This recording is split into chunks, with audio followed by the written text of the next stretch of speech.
महाराष्ट्राच्या राजकारणात काही खाती अशी असतात ज्यांच्याकडे केवळ एका विभागाची जबाबदारी नसते, तर संपूर्ण राज्याच्या विकासाची आर्थिक सूत्र असतात.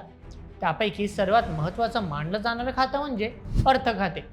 कोणत्या विभागाला किती निधी मिळणार, कोणत्या विकास कामाला किती पैसे मंजूर होणार, राज्याचा अर्थसंकल्प कसा असणार, कोणत्या योजनांना गती मिळणार आणि कोणते प्रकल्प पुढे जाणार, याचा अंतिम निर्णय मोठ्या प्रमाणावर याच खात्यातून घेतला जातो. त्यामुळे अर्थ खातं कोणाकडे आहे यावरून सरकारमधील त्या नेत्याचं राजकीय वजन किती आहे याचाही अंदाज बांधला जातो. आणि म्हणूनच सध्या महाराष्ट्राच्या राजकारणात पुन्हा एकदा याच अर्थ खात्याची जोरदार चर्चा सुरू झाली आहे.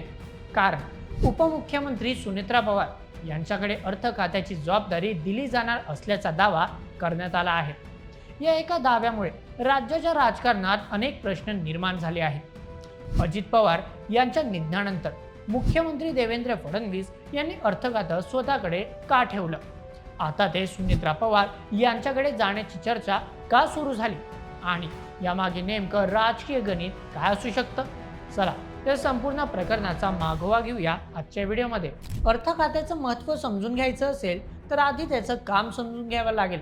राज्याचा वार्षिक अर्थसंकल्प तयार करणं, प्रत्येक विभागाला किती निधी द्यायचा हे ठरवणं, नवीन योजनांसाठी पैसा उपलब्ध करून देणं, रस्ते, पूल, सिंचन, शिक्षण, आरोग्य, शेती अशा प्रत्येक क्षेत्रातील मोठ्या प्रकल्पांसाठी आर्थिक मंजुरी देणं आणि राज्याच्या तिजोरीवर लक्ष ठेवणं ही या खात्याची प्रमुख जबाबदारी असते. त्यामुळे मुख्यमंत्रीनंतर सर्वाधिक प्रभाव असलेल्या खात्यांमध्ये अर्थ खात्याचा समावेश केला जातो.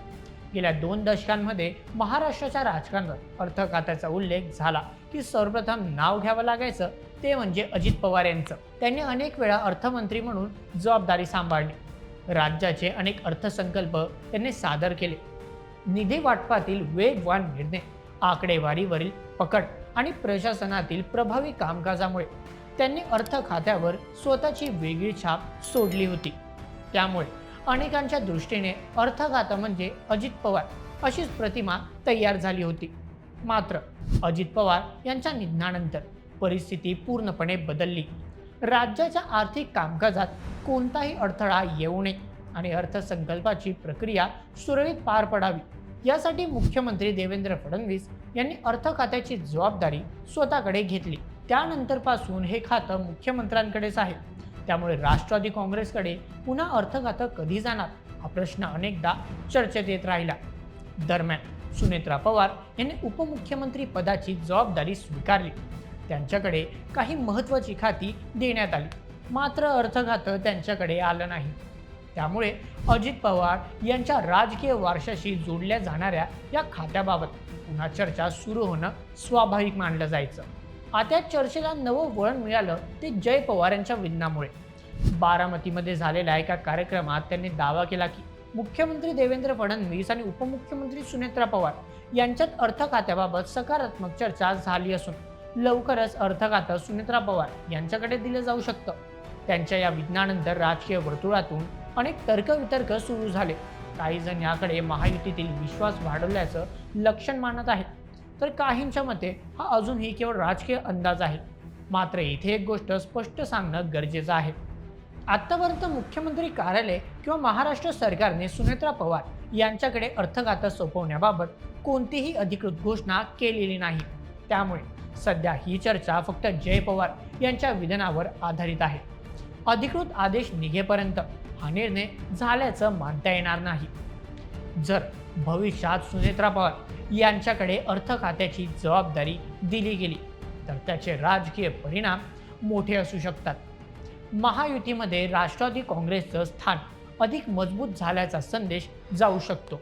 अजित पवार यांच्यानंतर त्यांच्या राजकीय वारशाची जबाबदारी पक्षात अधिकृतपणे पुढे नेली जात असल्याचं चित्रही तयार होऊ शकतं. तसेच सरकारमध्ये महत्त्वाची खाती वाटप करताना राष्ट्रवादी काँग्रेसला पुन्हा मोठं स्थान दिलं जाऊ शकतं. दुसरीकडे मुख्यमंत्री देवेंद्र फडणवीस सध्या राज्यातील मोठे पायाभूत सुविधा प्रकल्प, गुंतवणूक आणि आर्थिक नियोजनावर स्वतः लक्ष ठेवत आहेत. त्यामुळे अर्थ खातं काही काळ त्यांच्याकडेच राहू शकतं, अशी शक्यता नाकारता येत नाही. त्यामुळे अंतिम निर्णय पूर्णपणे मुख्यमंत्री आणि राज्य सरकारच्या भूमिकेवर अवलंबून असेल. परंतु एक गोष्ट निश्चित आहे, अर्थ खात्याभोवती सुरू झालेली ही चर्चा केवळ एका खात्याच्या बदलाची नाही. या निर्णयातून महायुतीतील राजकीय समतोल, राष्ट्रवादी काँग्रेसचं भविष्यातील स्थान आणि सरकारचा पुढचा राजकीय संदेश काय असेल हे स्पष्ट होणार आहे. मात्र सध्या अधिकृत निर्णय झालेला नसल्यामुळे कोणताही निष्कर्ष काढणं योग्य ठरणार नाही. आता मुख्यमंत्री देवेंद्र फडणवीस काय निर्णय घेतात याकडे संपूर्ण महाराष्ट्राचं लक्ष लागलेलं आहे. तुम्हाला काय वाटतं? अर्थ खात्याची जबाबदारी सुनेत्रा पवार यांच्याकडे द्यावी का? तुमचं मत आम्हाला कमेंट करून नक्की कळवा आणि अशाच व्हिडिओसाठी सबस्क्राईब करा बोल MH आपल्या यूट्यूब चॅनलला. धन्यवाद.